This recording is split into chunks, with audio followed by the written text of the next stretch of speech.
지금과 같이 이러한 방법의 밑바탕에 깔려있는 구조적 이해를 기초로 하지 않고 가르쳤을 때의 문제가 뭐냐? 바로 계속 읽어봅니다. 구조적 이해를 기초로 하는 사고를 설명하는 데 관심을 기울였으며 평행사변형이 넓이 구하는 문제를 통해 생산적 사고의 작용을 드러내고자 합니다. 사실이나 규칙에 대한 기계적 암기와 그러면 이쪽의 수업을 뭐라 본 거다? 사실이나 규칙에 대한 기계적 암기라고 본 거죠. 그럼 이쪽의 수업은 통찰에 기초한 이해라고 본 거죠. 이 둘 사이의 차이 한번 보자라고 합니다. 아래쪽에 내려가면 이제 표준적인 방식으로 넓이를 구하는 걸 보여줘요. 학생들한테 높이 찾아봐, 밑변 찾아봐, 그리고 둘을 찾아서 곱하면 직사각형의 넓이야. 특히 여기서 직사각형에 대해서 소개하고 교산 다음과 같은 직사각형 선을 그림으로써 어떻게 직사각형으로 바뀔 수 있는지 보여준다. 이거는 이제 직사각형 넓이를 구하는 표준적인 방식이다. 이거는요. 지금 현재 학교에서 가르치는 방식이다라는 뜻이에요. 그러니까 학교에서는 현재 그래도 이쪽 아이디어를 이용하는 쪽으로 가르치고 있다라는 거죠. 그런데 그 초기에 이런 설명들이 있었고 이렇게 변화될 수밖에 없어서 교과서화된 상황은 이렇다고 이제 곧바로 나오는 겁니다. 그러면서 일단 직사각형으로 바뀌면 높이와 밑변을 곱하여 넓이를 구할 수 있다. 이건 참고를 하시고요. 이게 왜 이렇게 들어있지? 네. 학생들 예를 제시한다. 이건 베르타이머의 예니까 이제 거기에 대해서 된 거고요. 우선 이렇게 오른쪽 갑시다. 베르타이머는 이 연습 후에라는 말이 좀 거기서 나오는 거구나. 참고로 이 부분은 여러분들이 그냥 그렇게만 이해하시고요. 우선은 이 설명에서 이걸 보세요. 이렇게 가르쳤다. 그리고 그거 연습을 열심히 했다.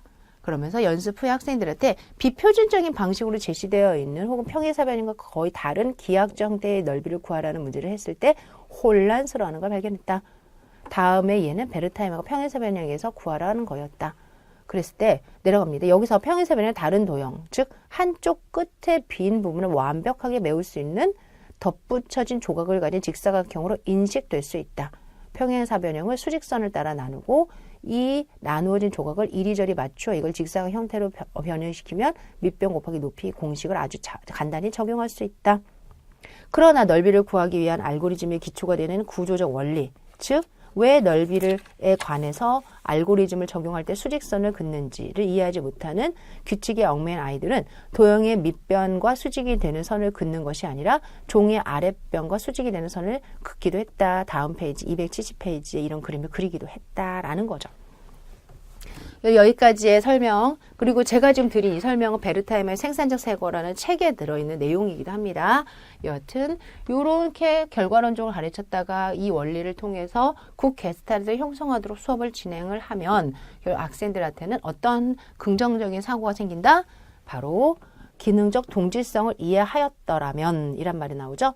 그래서 평행사변형과 직사각형 사이의 기능적 동질성을 이해시킨다라는 게 이 지식에서의 굿 게스탈트를 알게 하는 것이다 라는 거예요. 그러면은 아이들은 실수하지 않았을 텐데 라는 이야기를 합니다. 그 결과 전체에 대한 부분의 관계를 모두 고려하도록 수업을 해라 라는 말이겠죠. 줄 치셨죠. 전체에 대한 부분의 관계를 모두 고려하는 수업이 중요하다라고 이야기합니다. 생산적 사고와 비생산적 사고, 결국은 어떤 거다?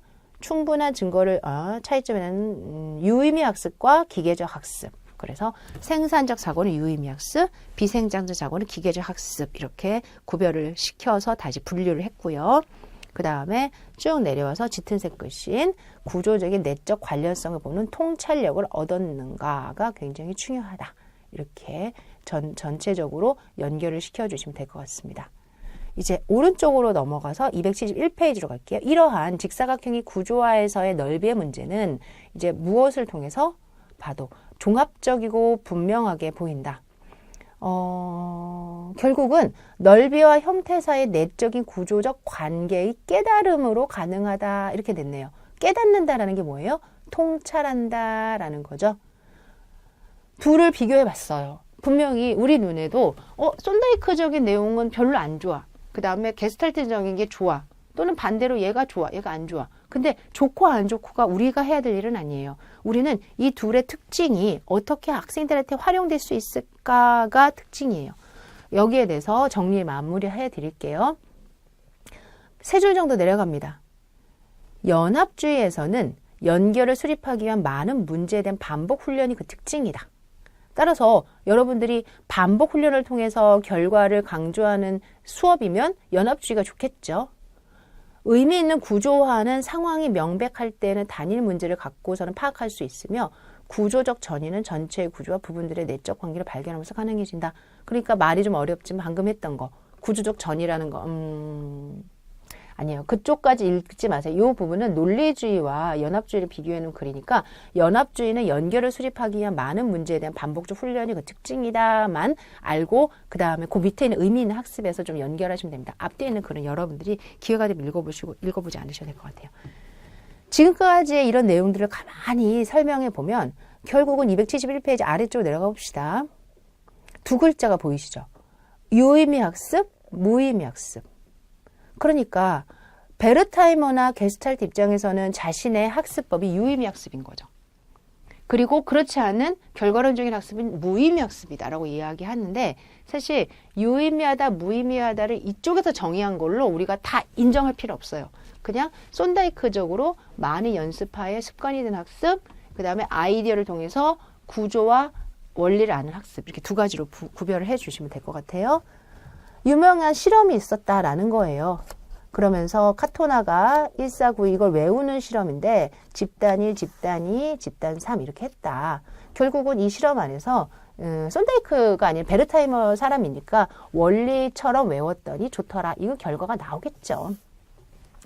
결국은 이 베르타이머나 카토나의 실험 다 통합해서 우리가 볼 수 있는 것은 그런 원리, 즉 유의미하다라는 거를 강조하다 보면 최종적으로 수학 쪽의 문제 해결에도 도움이 되더라 라고 보는 거예요.